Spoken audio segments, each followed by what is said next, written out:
Ay, yung Rain or Shine at saka Northport. Well, yun na yun.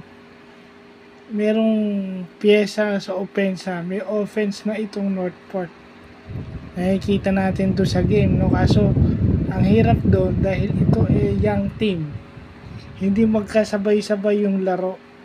Magagandang laro ng mga players na kanilang inaasahan. Although marami sa Northport yung magandang laro, pero si Arvin Tolentino medyo malas. Okay? At saka itong si Rain or Shine, maganda nilalaro may rhythm.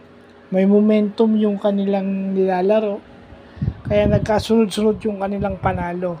Knowing that Coach Yeng Yao is using all 15 players of his roster.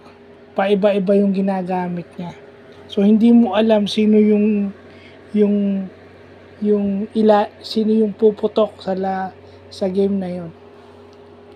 No? Pumapalag yung Northport pero talagang hindi mo ma-stop.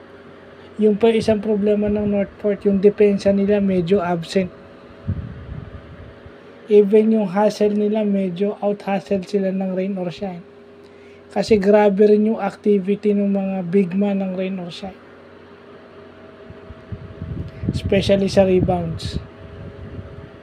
So, yun lang po.